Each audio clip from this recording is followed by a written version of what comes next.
एक दिन नंद बाबा अपने आंगन में सुंदर उत्सव की तैयारियों में लगे हुए हैं। गांव के सभी जन उनका साथ दे रहे हैं और उसी समय में ठाकुर जी गोचारण करते हुए गौ माता को वन में लेकर के जाते थे। वहां से वापस लौटे और उन्होंने अपने आंगन में जाकर के देखा कि आज कुछ विशेष उत्सव की तैयारी हो रही है। लाला ने बाबा से कहा कि बाबा आज हमारे घर में कौन सा उत्सव है जिसके लिए आप सब तैयारी कर रहे हो। नंद बाबा ने कहा पुत्र हमारे घर में आज, घर में ही नहीं पूरे गांव में आज ये उत्सव मनाया जा रहा है। कौन सा उत्सव? बोले आज हम इंद्र देवता की पूजा करने वाले हैं। आज हम इंद्र देवता की पूजा करने वाले हैं। आज हम इंद्र यज्ञ करेंगे और यज्ञ के द्वारा भगवान को सामग्री समर्पित करके भोग लगा करके अपनी अपनी ओर से हम उनको भेंट प्रदान करेंगे, जो कि जरूरी है हमारे लिए। क्यों जरूरी है?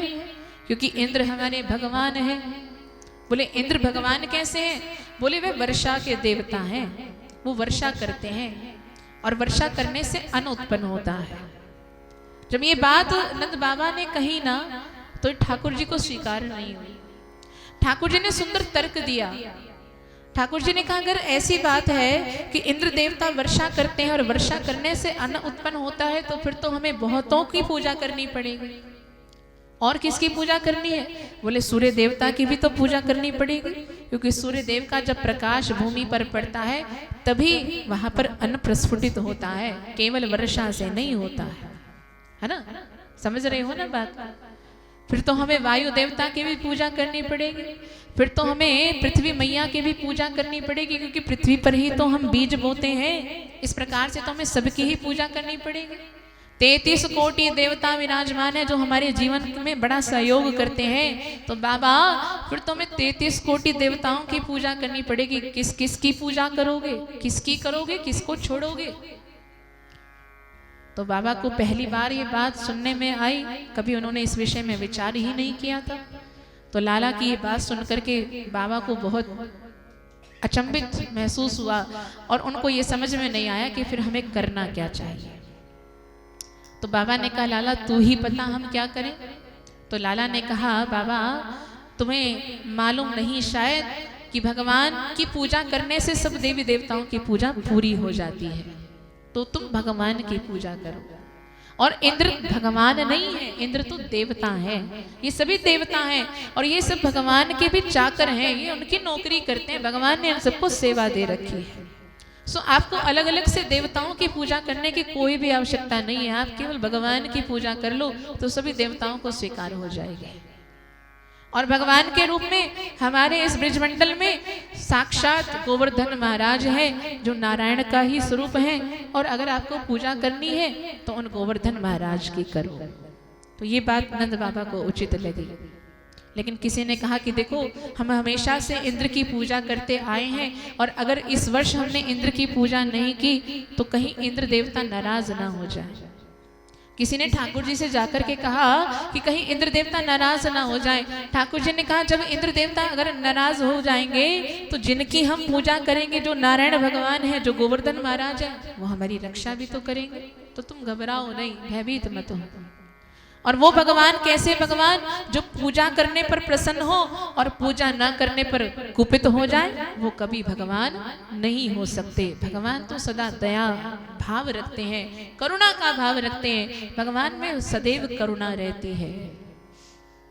इस प्रकार से सुंदर तर्क दे करके भगवान ने, ठाकुर जी ने अपनी बात से सबको रिझा लिया और सबको तैयार कर लिया कि आज हम सभी गोवर्धन की पूजा करेंगे। सभी ग्वाल वालों ने कहा कि देखो हमने आज तक कभी गोवर्धन की पूजा की नहीं है तो हमें मालूम नहीं कैसे करते। तुमने जब बताया है तो तुम ये भी बताओ कि पूजा कैसे करनी है। तब ठाकुर जी ने कहा तुम चिंता मत करो, मैं तुम्हें सब सामग्री के बारे में बताऊंगा, विधि विधान के बारे में सब तुम्हें परिचित कराऊंगा। तुम सब एक बार मेरे साथ गोवर्धन महाराज की शरण में चलो। तो सभी बाल बाल सभी ब्रजवासी अपनी अपनी ओर से उपहार, भेंट, सामग्री, भोजन सब लेकर के बैलगाड़ियों पर लेकर के चले गोवर्धन। गोवर्धन महाराज के सन्मुख पहुंच करके ठाकुर जी ने एक कार्य किया। एक रूप से तो सब ग्वाल वालों के बीच में रहे और दूसरे रूप से गोवर्धन महाराज में प्रवेश करते हैं, क्योंकि वही तो गोवर्धन महाराज है, उनके अलावा और कौन हो सकता है। बोले गोवर्धन महाराज की। तो एक रूप से सब ग्वाल वालों के मध्य में रहे, एक रूप से प्रवेश करते हैं और दोनों रूपों को देख करके ग्वाल वाल कहते हैं कि तुम और उनमें कोई अंतर नजर नहीं आ रहा ठाकुर, तुम्हारा और उनका रूप एक जैसा है। अब कोई कैसे जान पाए कि यही तो हैं जो उसमें जाकर के स्थापित हुए हैं। ठाकुर जी ने इस बात का अधिक जवाब नहीं दिया। बोले आओ हम सब गोवर्धन की पूजा करते हैं। सभी ग्वाल वालों को कहा कि देखो, जैसे एक विग्रह की घर में आप पूजा करते हो, जैसे एक लड्डू गोपाल की पूजा आप घर में करते हो, ठीक इसी प्रकार से गोवर्धन की पूजा करो। ये भी भगवान का एक श्री विग्रह है। तो सबसे पहले ठाकुर जी को क्या करते हैं, स्नान कराते हैं, अभिषेक करते हैं। तो जाओ सबसे पहले स्नान कराने के लिए जल का प्रबंध करो। अब यमुना मैया से जल लेकर के आने के लिए ग्वाल वालों को श्रम करना पड़ा। ग्वाल वाल अधिक थकावट महसूस करने से थकने लगे। कहा तेरे भगवान एक तो लंबे चौड़े, ऊपर से यमुना का किनारा इतनी दूर, कैसे तुम्हारे भगवान का अभिषेक किया जाए। तो ठाकुर जी ने क्या किया, मानसिक भाव में गंगा मैया का भाव प्रकट किया। हे गंगा मैया, आप ही यहाँ पर प्रकट हो जाए जिससे मेरे ग्वाल वालों को सहयोग मिले। तो मानसिक भाव से गंगा मैया का प्रादुर्भाव वहां पर हुआ, प्राकट्य हुआ, जिनसे वहां पर मानसी गंगा प्रकट हुई। बोले मानसी गंगा मैया की। और मानसी गंगा में से जल लेकर के आए सब ग्वाल बाल और उससे गोवर्धन महाराज का अभिषेक किया। सभी प्रकार की विधि पूर्वक पूजा की गई, तिलक लगाया, सब सामग्री भेंट में रखी गई और अंत में सभी ग्रामवासी अपने अपने घर से जो भी सामग्री लेकर के आए वो गोवर्धन महाराज के सन्मुख रखा गया।